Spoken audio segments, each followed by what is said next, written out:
todo mundo se queixa da falta de dinheiro, né? É difícil viver com falta de dinheiro, né? E por que que isso acontece? O que que acontece de tão difícil de entender que existem fases da vida que a gente fica numa situação financeira delicada, enfim, a gente corre atrás, se esforça, e o salário sempre é mais curto do que o tamanho do mês, né? E não dá para esticar, porque parece que é elástico que já arrebentou, enfim, estamos sempre correndo atrás. Bom, nós temos que fazer uma explicação aqui relativa ao dinheiro em si. O dinheiro em si é uma mercadoria de troca, né? É um produto de troca, é uma ferramenta.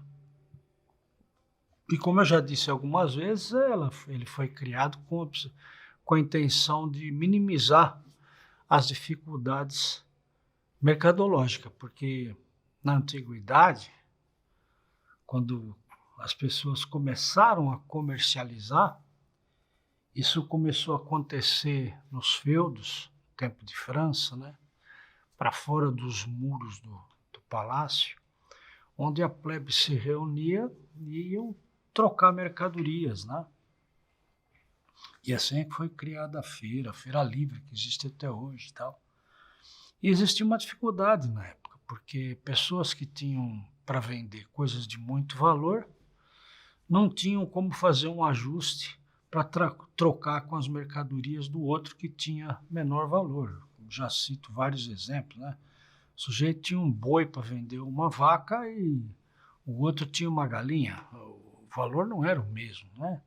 E quem queria vender uma vaca não precisava de 50 galinhas para compensar a vaca. E aí foi criada a moeda e passou a se determinar um preço, um valor de tantas moedas para cada produto, para cada objeto a ser comercializado, ficou mais fácil. Acontece que o dinheiro virou um instrumento de poder. Ele não tem mais aquele papel da troca, de compensar uma determinada coisa que eu preciso adquirir. Não, virou uma ferramenta de poder. Então, a humanidade quer ter cada vez mais, não porque seja necessário para comprar coisas, mas porque quem tem muito dinheiro estocado, relativamente tem a noção de que tem muito poder. E isso está atrelado ao sistema de corrupção que vive no mundo todo. Não é um privilégio do Brasil ter a corrupção do jeito que é desenfreada. Não, isso é do mundo todo, é da humanidade, né? Enfim, esse é um outro tema, a corrupção, depois para a gente abordar com mais calma. Mas na situação de dinheiro, se a gente tem que separar, no caso, aquelas pessoas que vêm para uma encarnação e vivem na miséria, promiscuidade, né? Então, a miséria não é necessariamente aquela situação de promíscua. Então, existem as pessoas que vivem na promiscuidade, que não têm dinheiro e simplesmente sobrevivem. O que interessa é ter um pão para comer agora e continuar mais algumas horas vivos, né? E para isso, essas pessoas que vivem nesse tipo de miséria promíscua, não interessa valores morais.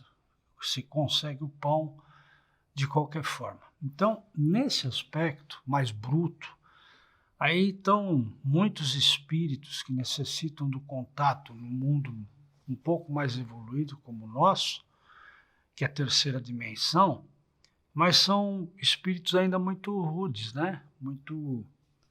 E tem necessidade de passar por esse tipo de situação para vivenciar, experimentar, e é quase que uma encarnação compulsória. Eles se sentem, na verdade, obrigados a passar por esse tipo de situação, na falta de tudo, para realmente né? Porque é o patamar de cada um, é o sistema evolutivo de cada um.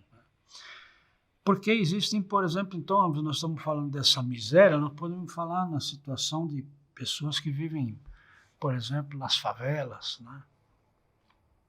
E não aquelas favelas mais organizadas, onde já existem até construções de tijolo, areia e cimento, enfim. Não, estou falando daqueles casebres que se colocam, aquelas verdadeiras vilas que se formam embaixo dos pontilhões, por exemplo, nas grandes cidades. E isso está no mundo todo, não pense que é só aqui, não.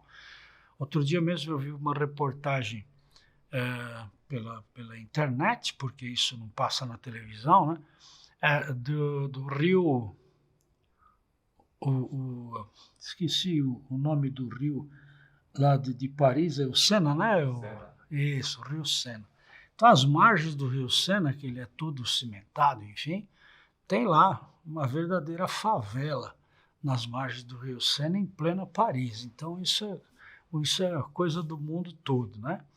Então, essas situações, né, de viver nessa promiscuidade, nessas formações, é que eu estou dizendo aí que se enquadram aqueles espíritos que têm praticamente uma encarnação compulsória para vivenciar essas experiências mais rudes.